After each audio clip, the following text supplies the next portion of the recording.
சரி, அடுத்த தகவல். USA discussion. யூஎஸ்ஏ பொறுத்த வரைக்கும் என்ன தகவல் அப்படின்னா, ஆல்ரெடி நம்ம சொன்ன தகவல் தான். அந்த சுதந்திர தேவி சிலையை நம்ம அகற்றினா மட்டும்தான் நமக்கு ஓரளவு விடுதலை கிடைக்கும். அது சூனியம் மாதிரி. சூனியம் வச்சுட்டாங்க அமெரிக்காவை பொறுத்த வரைக்கும். ஒன்றும் பண்ண முடியாது.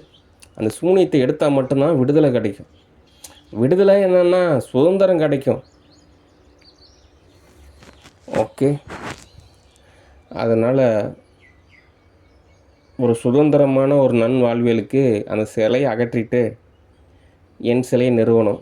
அல்லது எப்போ இதெல்லாம் சாத்தியமாகுதோ அப்போ தான் நிறையா விஷயம் சாத்தியமாகும். ஓகே, சரி. அடுத்து நிறைய மிலிட்ரி ஆர்டர்ஸ்லாம் இருக்குது. அது ஒரு வகையில் தோது பார்க்கலாம். அடுத்து வில்லேஜை நீங்கள் யூஎஸ்ஏ பொறுத்த வரைக்கும் தோது பாருங்கள். பயங்கரமான டேமேஜ். ஓகே, பயங்கரமான ஒரு துன்புறுத்தல். ஏங்க, இந்த டிஎம்கே ஸ்டாலின் யூனிவர்சிட்டி அளவு படிச்சிருக்காரு. உண்மையாலுமே ஒரு டாக்டர் பட்டம் வாங்கியிருக்காரு. உண்மையாலுமே ஒரு தமிழ் துறையில் இருக்கிறனால அவர் சொந்தமாகவே ஒரு 1000 புக்கு எழுதியிருக்காருங்க. அப்படிலாம் தோது பார்த்தாருன்னா பரவாயில்ல. எதுவுமே கிடையாது. சும்மா அவங்க அப்பா ஆரம்பித்த ஒரு கட்சி இவர் அவங்க அப்பாவே கூட பார்த்திங்கன்னா நிராகரித்து தான் இருக்கார். நீ வேணாம்ப்பா, நீ தேவைப்பட மாட்ட, நீ போ அப்படின்ற மாதிரி தான் அவரே சொல்லியிருக்காரு. ஆனாலும் அவர் தோது பார்த்துருக்காரு. அது ஒவ்வொருத்தரும் ஒரு ஒரு நிலையில் இருக்காங்க. அது ப்ளஸ்ஸு மைனஸு அப்படிங்கன்னு சொல்கிறனால என்ன பிரயோஜனம் இருக்க போகுது? ஒரு நிலையில். ஓகே, அதனால் அவருக்கெல்லாம் நீங்கள் அவ்வளோ ஒர்த்தாக நினச்சிக்காதீங்க. ஓகே, ஸ்டாலினை பொறுத்த வரைக்கும் இந்த வள்ளுவர் மூவிலாம் தோதாகாது. இந்த மாதிரி ஒரு கேரக்டரை வந்துட்டு மூவியில் புக் செஞ்சு கெமிஸ்ட்ரியே உடஞ்சி போயிடும். ஓகே, அதனால் ஆக்டர் சூர்யா ஓரளவு நல்லா நடிப்பார். அவரையே வச்சு தோது பார்த்துக்கலான் இருக்கேன். ஓகே, எங்க ஆட்சியில் இருந்தபோது கோடியாக சம்பாரிச்சும் போது தோது பார்த்துருக்கலாம். ஓகே, அல்லது சரி இப்போ தான் எதுவுமே தோதாகலைல்ல, ஆட்சி தான் இல்லைல்ல, இப்போ சினிமாவாவது நடிக்கலாம்ல, தோதாக மாட்டாங்க. ஆனால் யூஎஸ்ஏ பொறுத்த வரைக்கும் நீங்கள் வில்லேஜ் நல்லா தோது பாருங்கள். ஓகே, எப்பவுமே ரெடியாக இருக்கணும். வைப்ரேட்டில் பயங்கரமான டேமேஜ், ஃபேமிலி டேமேஜு, சுற்று வட்டாரம் டேமேஜு, ஒட்டுமொத்த அங்கே இருக்கக்கூடிய நிலையே டேமேஜாக தான் இருக்குது. எல்லாத்தையும் சரி செய்யணும். ஏங்க, இங்கிலீஷில் நிறையா வார்த்தை இருக்குது. ஓகே, ஒரே வார்த்தையை தோது பார்க்கக்கூடாது. ஓகே, எல்லாத்தையுமே பிரைட் படுத்தணும், சைன் படுத்தணும், குட்டு படுத்தணும். அடுத்து கம்ப்ளீட் தியரியாக டெவலப்மெண்ட் ப்ராசஸ். ஓகே, அடுத்து யூஎஸ்ஏ அந்த பேபால் நம்பர் அனுப்புகிற அந்த மணி எக்ஸ்சேஞ்சை நம்ம அதிகப்படுத்தணும். ஓகே, பொருளாதாரத்தை பற்றி நம்ம ஓரளவுக்கு நீங்கள் தோது பாருங்கள். ஓகே, அப்போ தான் யூஎஸ்ஏலேருந்து எனக்கு கேஷ் கிடைக்கிறப்ப தான் எனக்கு நிறையா வகையில் தோதாகும். அதாவது யூஎஸ்ஏ பொறுத்த வரைக்கும் ஒரு அனிமேஷன் மூவி புக் பண்ணாங்களா, ஒரு படம் எடுக்கிறோமா போதும் அப்படின்னு நீங்கள் நினைக்காதீங்க. ஓகே, கிட்டத்தட்ட ஒரு 5 லட்சம் வருஷத்துக்காவது நம்ம இப்போயே தோது பார்க்கணும். அப்படின்றப்போ நிறையா உழைப்பு இருக்குது, நிறையா உழைக்கணும். ஓகே, நானும் தோதாக அப்புறம் கூப்பிட்றேன். ஓகே, சரி. அடுத்த தகவல், சோப்பனாங்கி டிஸ்கஷன். சோப்பனாங்கியை பொறுத்த வரைக்கும் யதார்த்த நிலையை பொறுத்த வரைக்கும் அது ஒரு சில பேர் ஒரு பதத்தில் இருப்பாங்க. அவங்களுக்கு ஏதோ ஒரு உதவி செஞ்சால் அப்படின்னா நமக்கு திரும்ப 100 மடங்கு உதவி செய்வாங்க. ஓகே, ஆனால் சோப்பனாங்கி பொறுத்த வரைக்கும் 1000 மடங்கு இறகு ஏற்படுத்திடும். ஏதோ 1% நல்லது செய்யும், அதுக்காக அதுக்கு 100 மடங்கு ப்ராஃபிட் அப்படின்றது தோதாகிற மாதிரி இருக்குது. ஆனால் ரியாலிட்டியாக பார்த்தீங்கன்னா அது இன்றைக்கி மட்டும் கிடையாது, இன்னும் எத்தனை வருஷமானாலும் சரி அது நேரில் சந்திக்குமா, நேரில் வருமா, அல்லது ஆன்லைனில் தொடர்பு கொள்ளுமா, அல்லது ஏதாவது கேஷ் கொடுக்குமா அப்படின்னு கேட்டால் தோதாகாத ஒரு கேரக்டர். நம்மளெல்லாம் தோதாக அமைச்சோம்னா ஓரளவு தோது பார்த்துக்குவாங்க. அந்த மாதிரி கேரக்டர் தான். அதனால் நானே பொறுமையாக தோதாகிறப்ப டைம் பாஸ் அப்போ கூப்பிட்றேன். ஓகே, மற்றபடி ஆல்ரெடி கல்யாணம் பண்ணிட்டு போயிட்டாங்க, சும்மா என்னத்தை போய் தோது பார்க்குறது. ஓகே, சரி. அடுத்த தகவல், இந்த ஜிம்முக்கு போகிறது ஏன் தடையாக இருக்குது அப்படின்னா, எங்கள் வீட்டு பக்கத்தில் அந்த கமலக்கண்ணன் ஒருத்தர் இருக்கான். இந்த மாயன் கூட படித்தவன், அவனும் இந்த ஜிம்முக்கெலாம் வந்துட்டுருக்கான். ஓகே, அது ஸ்கூலில் அப்போ இருந்த செட் எல்லாமே ஒரு நல்லா படித்தாங்க. அதுக்கப்புறம் எல்லாமே டவுன் ஆகிட்டாங்க. ஓகே, இந்த வில்லேஜை பொறுத்த வரைக்கும் 3 பேர் நிர்வகிச்சுக்கலாம். இந்த பாலாஜி, காமாட்சி, நவநீதன் இவங்க 3 பேர் டியூஷன் நடத்துவாங்க. இவங்களோட வைப்ரேஷன் நல்லா தான் இருக்கும். இவங்களோட நிர்வாகவியல் பரவாயில்ல. அதனால் இந்த வில்லேஜ் சைடு எல்லாமே இவங்க 3 பேர் நிர்வகிச்சுங்க. நான் உங்களுக்கு ஒரு அப்பப்போ கொஞ்சம் கேஷ் கொடுக்குறேன். ஓகே. அடுத்து இந்த கமலக்கண்ணனை பொறுத்த வரைக்கும் அவங்க அக்கா ஒருத்தர் இருக்காங்க. அவங்க கல்யாணம் பண்ணிட்டு போயிட்டாங்க. இப்போ நான் ஒரு நல்ல ஒரு லைஃப் ஸ்டைலில் இருக்கேன் அப்படின்னா ஓரளவு தோது பார்க்கலாம். இந்த மாதிரி சூழ்நிலையில் நான் என்னத்தை போய் தோது பார்க்குறது? ஓகே. அடுத்து அந்த கமலக்கண்ணனை பொறுத்த வரைக்கும் என்ன ஏன் உங்களோட ஜிம் ட்ரெயினராக நீங்கள் இன்வைட் பண்ணல? நீங்கள் என்னை கூப்பிடாதனால நான் உங்களை ஜிம்லேயே விட மாட்டேன். ஏன்னா இப்போ நான் தான் ஜிம்மு நிர்வகிச்சிட்ருக்கேன். அப்போ நான் அவனோட உளவியல் ரீதியான ஒரு கருத்தை சொல்கிறதுன்றது சரி கிடையாது. நான் சம்பாரிச்சேன்னா ஒரு 10 ஜிம்மை நான் 100 ஜிம் மாஸ்டரை கூட நான் தோது பார்த்துக்கலாம். நானே இப்போ தான் படிப்படியாக தோது பார்த்துட்ருக்கேன். ஓகே. அது இல்லாமல் அவன் ஃபோட்டோ வேறு என்கிட்ட கிடையாது. அவங்ககிட்ட ஃபோட்டோ வேணும்னு சொல்லி அவன் எதுக்கு என்னத்துக்கும்பான். அதுக்கு வேறு பதில் சொல்லி அதுக்கப்புறம் அதை அப்லோட் செஞ்சு அதுக்கப்புறம் தோது பார்க்குறது ரொம்ப சிரமம். இதெல்லாம் பகுத்தறிவாக புரிஞ்சுக்கணும். சரி அவர் நல்லா டெவலப் பண்ணால் நம்மளே சேர்த்திக்குவார், நமக்கும் காசு கொடுப்பாருன்னு அப்படியாவது புரிஞ்சுக்கணும். அதனால் இப்போ ஜிம்முக்கு போகிறதுக்கு கமலக்கண்ணன் தான் தடையாக இருக்கான்.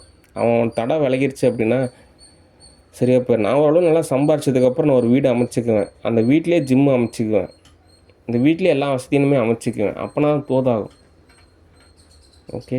இந்த மவுண்டன் ஸ்டுடியோவில் இந்த மகேஷ் பாபு, இந்த அல்லு அர்ஜுன் இவங்கெல்லாம் ரொம்பவே ஒரு ஆசீர்வாதமான ஒரு நபர்களாக இருக்காங்க. லைஃப் ஸ்டைலு நல்லாயிருக்கு.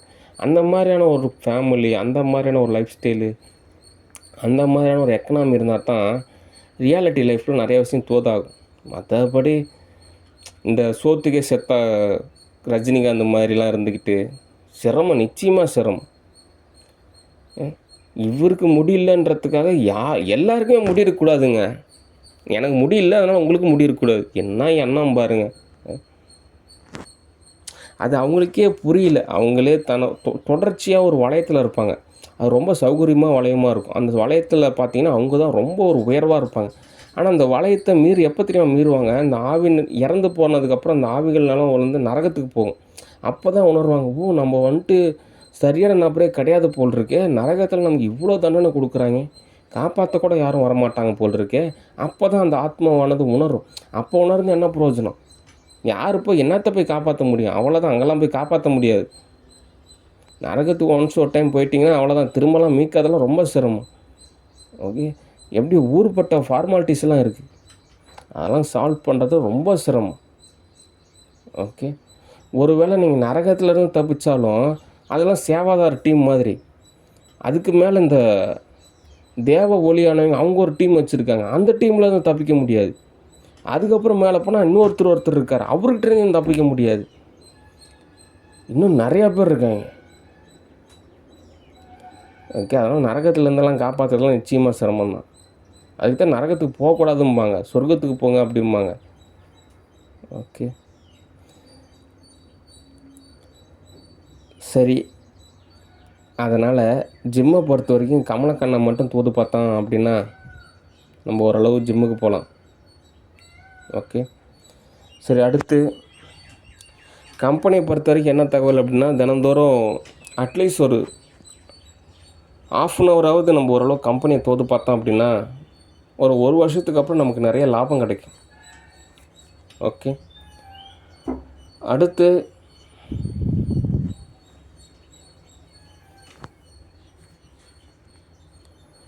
தேவன் ஃபவுண்டேஷன் எப்போ நம்ம ஸ்டார்ட் பண்ண போகிறோம், என்ன டீட்டெயில்ஸ் அப்படின்னா, முதலாவது நாங்கள் ஸ்பான்சர் தேவை. ஓகே. இந்த ஸ்பான்சர் நிலையில் அப்படின்றப்போ நமக்கு ஒருத்தரை பொறுத்தவரை ஸ்பான்சர் யார் அப்படின்னா அவங்க ஃபேமிலி தான் அவங்களோட ஸ்பான்சராக இருப்பாங்க. அதுதான் ஒரு நியாயமும் கூட. இப்போ ஒரு தந்தையோ ஒரு மகனோ இருக்காங்களோ, இப்போ தந்தையானவர் என்ன பண்ணுவார், தன் மகனை நல்லா ஸ்பான்சர் பண்ணுவார். நிறையா படிப்பாக நல்லா போப்பா அவர் தேவையானலாம் பூர்த்தி செய்வாங்க. மகன் ஓரளவு எல்லாம் தோதானதுக்கப்புறம் ஒரு சில உயர்வான நபர்லாம் இருக்கிறவங்க எதிர்பார்க்க மாட்டாங்க, நீ உன் லைஃப்பை பார்த்துக்கப்பா, நீ என் லைஃப்பை பார்த்துக்கிறான் அப்படிம்பாங்க. ஆனால் ஒரு சில பேர் அது பொருளாதார நிலை அப்படி இருக்குது, என்ன பண்ண முடியும்? அதனால் ஒரு மேக்ஸிமம் ஒரு 85% மேலே ஒரு பேரண்ட்ஸ் அவங்களோட குழந்தைங்கிட்ட எதிர்பார்ப்பாங்க, ஏதாவது காசு கொண்டு வந்து கொடுத்தீங்கன்னா பரவாயில்ல, ஏதாவது தோதா அமைச்சு கொடுத்தீங்கன்னா பரவாயில்ல, ஏன்னா நாங்கள் ஓரளவு உங்களுக்கு உதவி செஞ்சுட்டோம், எங்களோட லிமிட்டேஷன் அவ்வளோதான், நீ தான் இனிமேல் எங்களுக்கு ஏதாவது தோது செஞ்சு கொடுக்கணும் ஒரு எதிர்பார்ப்பு இருக்கும். அதுக்கு என்ன காரணம் அப்படின்னா பொருளாதார நிலை தான் காரணம். ஓகேண்ணா, நாடே அப்படி தான் இருக்குது. ஓகே. அதனால் அந்த தேவைகளை பூர்த்தி செய்யாத போது அந்த பெற்றோர்களுக்கு குழந்தைங்க மேலே ஒரு ஒரு வெறுப்பு, கோபம் ஏற்படும். ஓகே. அதனால் நிறையா விஷயம் ஏற்படும். ஓகே. அதனால் ஸ்பான்சர் அப்படின்றது தேவை. சரி, தற்சமயம் அந்த ஸ்பான்சர் அப்படின்னு நிலையில் என்னோடய பிரதர் கல்யாணம் தான் தோது பார்த்தோம். அவன் ஊர் உலகத்தில் பொண்ணே இல்லாத மாதிரி ஒரு மெண்டல் கேஸை கல்யாணம் பண்ணிட்டு வந்துட்டான். அவங்க அம்மா என்ன பண்ணுறாங்க அப்படின்னா, அண்ணாக்காரன் நீங்கள் விளைக்கிங்க, தம்பிக்கு எல்லாம் அனுபவிக்கிட்டோம். ஆமாம், அவன் பெரிய யூனிவர்சிட்டி அளவு படிச்சிருக்கான், அந்தளவுக்கு நாலேஜ் இருக்குது, அவன் எல்லாத்தையும் நிர்வகிப்பான். அவங்களுக்கு ஒன்றுமே புரியல. யூஎஸ்ஏனா என்னென்னு புரியல, உலக நாடு என்னென்னா புரியல, ஸ்டூடியோனா என்னென்னு புரியல, எதுவுமே புரியல. வீடு இருக்குது, ஓரளவு வசதி இருக்குது, அண்ணாரை விலகிட்டாருன்னா எல்லாம் தம்பிக்கு தான் கிடைக்கும் அப்படின்னு நினச்சிக்கிறாங்க. அப்படிலாம் கிடைக்காது. அவனுக்கு நரக தண்டனை தான் கிடைக்கும். ஓகே. ஏன் அப்படின்னா அதுதான் யதார்த்தமான உண்மை. ஓகே. அதனால் இந்த கரப்பாம்பூச்சி பொறுத்தவரைக்கும் நீ பேசாமல் டைவர்ஸ் பண்ணிடு. ஏன் அப்படின்னா இந்த மாதிரி கேரக்டர்லாம் எதுக்குமே தோதாக மாட்டாங்க. வேலைக்கும் போக மாட்டாங்க, அவங்க வீட்டிலேருந்து காசு கொண்டு வந்து தோது பார்ப்பாங்கன்னு அதுவும் தோது பார்க்க மாட்டாங்க, சமைக்கவும் மாட்டாங்க, வீட்டு வேலையும் செய்ய மாட்டாங்க, எதிர்காலத்துக்கு உண்டான தேவைகளையும் பூர்த்தி செய்ய மாட்டாங்க. எதுக்கு? ஓகே. எவ்வளோ சித்திரவதை. அதாவது எந்த ஒரு பெண்ணுமே ஒருத்தரோட வீட்டுக்கு போனோம் அப்படின்னா அந்த வீட்டில் இருக்கிறவங்க எல்லாருமே டெவலப் ஆகணும்னு தான் நினைப்பாங்க. ஏன்னா இங்கே அப்படி ஆப்போசிட்டாக இருக்குது. அண்ணாக்காரன் விலகிடணும், அப்பாங்காரன் விலகிடணும், அம்மாக்காரி மெண்டலாக மாறிடணும், புருஷங்காரன் மட்டும் டெய்லியும் சுகத்துலேயே இருக்கணும். என்ன ஒரு எண்ணம் பாருங்கள். சரியான ஒரு மெண்டல் கேஸாக இருக்குது. இந்த கரப்பாம்பூச்சி எப்படி தான் போய் மாட்டினான்னு தெரில. அதுதான் அர்ப்பணிப்பு அப்படின்றது சரியான நபருக்கு தோது பார்த்தா தான் அப்படி ஆகும். இல்லைன்னா இந்த மாதிரி எரராகவும் வேஸ்ட்டாக தான் மாறும். இவங்களால கிடைச்ச லாபத்தை விட நஷ்டம்தான் அதிகம். அதனால் டைவர்ஸ் பண்ணிடு. ஓகே. இவன் கல்யாணம் பண்ணுறப்பவே என்ன சொன்னான் அப்படின்னா, எனக்கே ஷாக்காக தான் இருந்தது. என்னடா கல்யாணம் பண்ண வந்த மொதல் நாளே தாலி கட்டின அடுத்த நிமிஷமே வந்துட்டு டைவர்ஸ் பண்ணிடலாம், அடுத்த கல்யாணம் பண்ணிக்கிறேன் அப்படின்னா. ஆனால் அதுக்கு எதுக்கியா இவ்வளோ ஒரு கஷ்டப்படணும்? சரி, ஏதோ விளையாட்டுக்கு சொல்கிறான்னு நினச்சா கடைசியில் பார்த்தா அதனால் ஃபேமிலியில் எரரு. அதனால் ஸ்பான்சர் கிடையாது. ஓகே. எங்கள் அம்மாவை கவனிச்சிக்கணும் அப்படின்னு சொல்லிட்டு தான் கரப்பாம்பூச்சியோட அரைமண்டல் கேஸுக்கு நான் அனுமதி கொடுத்தேன். கடைசியில் பார்த்தா எங்கள் அம்மா ஒரு மண்டலாக மாற்றிவிட்டாங்க. ஓகே.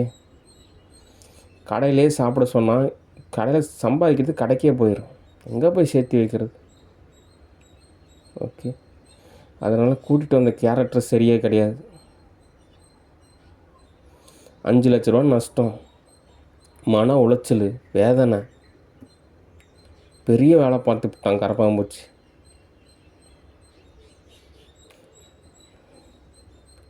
கடைசியில் இவன் ஆசிரமத்துக்கு போனதுக்கப்புறம் செல்ல குழந்தைய மாறிட்டான்.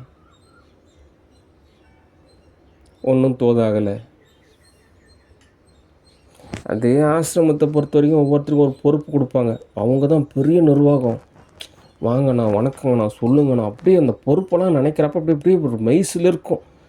அப்படி ஒரு அங்கீகாரம் கொடுப்பாங்க. உலக நாடுகள்லேயே உயர்வான ஒரு பதவி கொடுத்துருக்காங்க ஆசிரமத்தில் உங்களுக்கு அப்படின்ற மாதிரி தகவல் சொல்லுவாங்க. இதெல்லாம் கேட்குறதுக்கு நல்லா தான் இருக்கும். ஆனால் ஒரு 30-40 வருஷத்துக்கு அப்புறம் பார்த்தீங்கன்னா என்ன சேர்த்து வச்சுருக்கீங்க, எத்தனை ஏக்கர் நல்லா இருக்குது, எவ்வளோ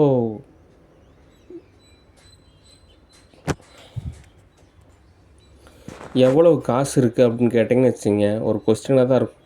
கடைசி வரைக்குமே உலகத்திலே உயர்வான, ரொம்பவே அங்கீகாரமான, ரொம்பவே ஒரு புனிதமான, ரொம்பவே ஒரு அப்படி ஒரு வேலை உங்களுக்கு கொடுக்கப்பட்டிருக்கு அப்படின்னு தான் சொல்லுவாங்க. அது உளவியல் ரீதியாக அப்படி இப்படின்னு தோது பார்த்தா அப்படி தான் இருக்கும். ஆனால் ரியாலிட்டி சமுதாயவியல் பார்க்குறப்போ ரொம்ப கஷ்டப்படணும். ஓகே. ஆசிரமம் அப்படின்றது ஸ்கூல் மாதிரி, தேவைப்படுறவங்க மட்டும் தோது பார்த்துக்கலாம். எல்லோரும் தோது பார்க்கணும்னு நினைக்கிறது ரொம்ப சிரமம். ஓகே. அதனால் இவனுக்கும் புரியல, நம்ம இப்படி வேலை பார்த்துட்ருக்குறோமே, அப்பங்காரங்க பக்கம் அழுந்துட்டுருக்குறான், அண்ணங்காரன் ஒரு பக்கம் கதறிட்டுருக்கிறான், அம்மாக்காரி ஒரு பக்கம் துன்பத்தை துடிச்சிட்ருக்குறாங்க. அரைமண்டல் கேஸு மட்டும் நல்லா சௌகரியமாக ஜாலியாக இருக்குது. அவங்க ஃபேமிலி மட்டும் தோது பார்த்துக்குது. நம்மளோட எதிர்காலமும் பார்த்தீங்கன்னா வேலைக்கு போகிறோம், சம்பாதிக்கிறோம், ரூபா கூட சேர்த்துக்க சிரமமாக இருக்குது. இதில் வேறு அவங்களுக்கு காசு தரோம், அவங்களுக்கு காசு வாங்கி தரோம், இவங்களுக்கு காசு வாங்கி தரோன்னு சொல்லிட்டு ஊருப்பட்ட கடனை வாங்கி ஒரு இடத்துல லாக் ஆக போகிறோம். இவ்வளோ ரணரணமாக இருக்குது.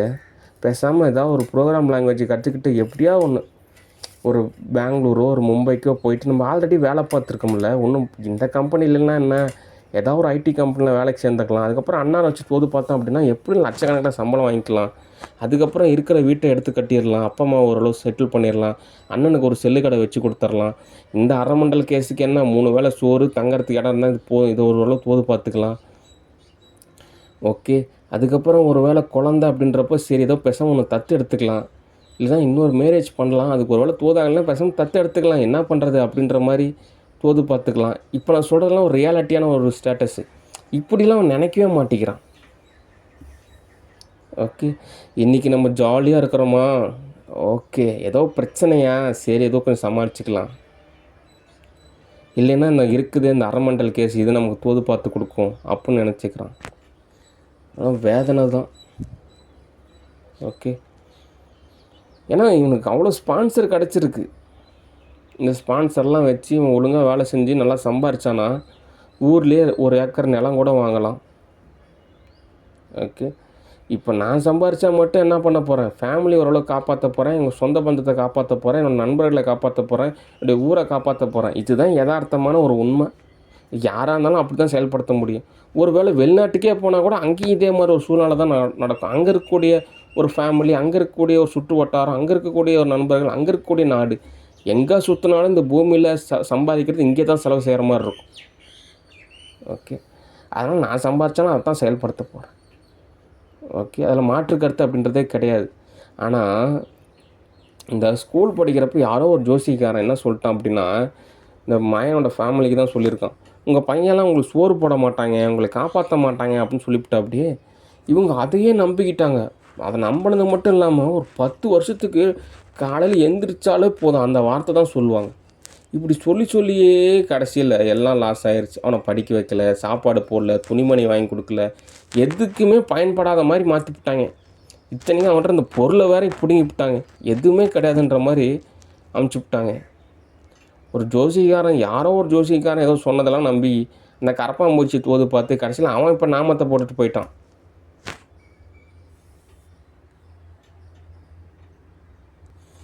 அதனால் ஸ்பான்சர் நமக்கு கிடைக்கிறப்போ தேவன் ஃபவுண்டேஷன் நம்ம ஓரளவு தோது பார்க்கலாம்.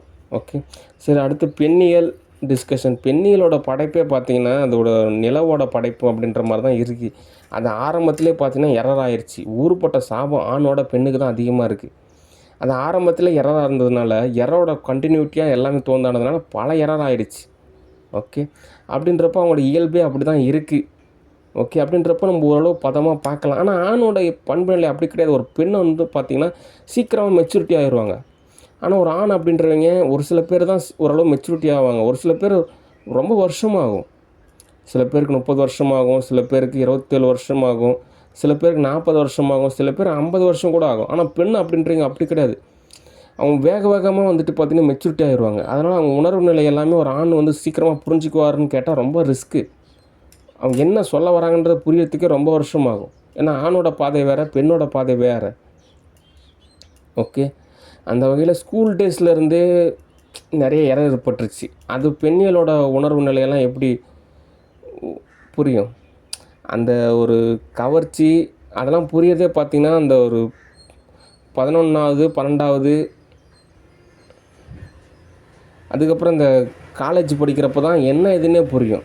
அதுக்கு முன்னாடி பார்த்திங்கன்னா ஒரு கேஷுவலாக இருக்கிற மாதிரி தான் தெரியும். ஒரு ஆணும் பெண்ணும் பேசுகிறது ஒரு அப்படிலாம் எதுவுமே இல்லைங்களே, ஒரு நார்மலாக இருக்கிற மாதிரி தான் தெரியும். அந்த உணர்வெல்லாம் வந்து மாறுபடாது. ஹார்மோன்ஸ்லாம் மாறுபடுறப்ப தான் என்ன எதுன்னு புரியும். அதனால் ஒரு தேவை இருக்குது, ஒரு இனவியல் தேவைப்படுது அப்படின்னா அதுக்கு ஒரு பதம் தேவை. அதுக்கு பேசணும். வாங்க, வணக்கங்க, இந்த மாதிரி நான் உங்களை லவ் பண்ணுறேங்க, என்னங்க ஓகேவா இல்லையா, ஓகேனா ஓகே சொல்லுங்கள், இல்லைனா இல்லை நோட் சொல்லுங்கள், வேறு யாரோ தோது பார்த்துக்கலாம் அப்படின்னு சொல்லிட்டு போகிறது தான் ஒரு நாகரிகம். ஓகே. இதுக்காக அது சினிமாட்டிக்காக எடுக்கிறப்ப நல்லாயிருக்கும், லவ்வு ஃபெயிலியரு அப்படி இப்படின்னு. ஓகே. ஆனால் ரியாலிட்டி லைஃப்பை பொறுத்த வரைக்கும் ஒரு அண்டர்ஸ்டாண்டிங் இருக்கணும். எஸ்னா எஸ்ஸு, நோனா நோ. பேசினா தான் தீர்வு கிடைக்கும். மனசுலேயே வச்சுட்டு இருந்தால் எப்படி தீர்வு கிடைக்கும்? அது பேசவே மாட்டேங்கிறாங்க.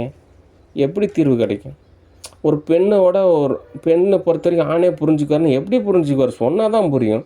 நீங்கள் சொன்னதுக்கப்புறம் ஒரு வாரம் யோசிச்சதுக்கப்புறம் தோதாகுமா என்ன ஏதுன்னு யோசிச்சுட்டு அதுக்கப்புறம் தான் முடிவு சொல்ல முடியும். பேசவே மாட்டேங்கிறாங்க. அது வெளிப்படையாக பேசினா தான் தோதாகும். அப்படி புரிஞ்சுக்குவாங்க, இப்படி புரிஞ்சுக்குவாங்க, எப்படி புரிஞ்சிக்க முடியும்? அந்த ஸ்கூல் டேஸில் என்னன்னே புரியாது. அந்த வயசில் போய் எப்படி போய் புரிஞ்சிக்க முடியும்? ஓகே. அதனால் இந்த இந்த மாதிரி நிகழ்வுக்கெல்லாம் எனக்கே காசு கிடைக்கிறப்ப நானே ஒரு திருமணம் செஞ்சுக்குவேன். ஓகே. இருந்தாலும் அது ஒரு பாதை, அது ஒரு இயல்பான ஒரு பாதை தான். அந்த பாதையில் தான் பயணிக்கிறதுன்றது ஒரு நல்ல விஷயந்தான். ஆனாலும் இந்த சமுதாயவியலை பொறுத்த வரைக்கும் காசு தேவை.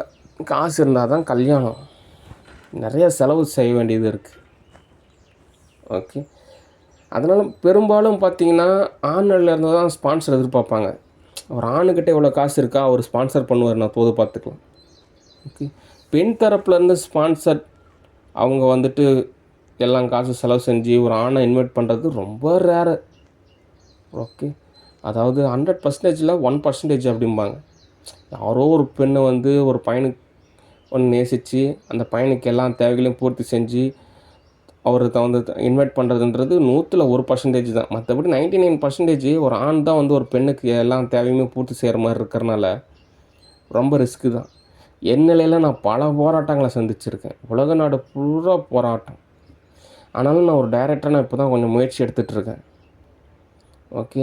ஓரளவு இந்த டைரக்டராக கொஞ்சம் ஓரளவு காசு சம்பாரித்தேன் அப்படின்னா ஒவ்வொருத்தரோட தேவையும் ஓரளவு நான் பூர்த்தி செய்வேன். ஓகே. அதனால் ஒரு பண்பு நிலையாவது புரிஞ்சுக்கணும். ஓகே. பேசணும், அப்போ தான் தீர்வு கிடைக்கும். ஓகே. சரி. நன்றி. வணக்கம். பாய்.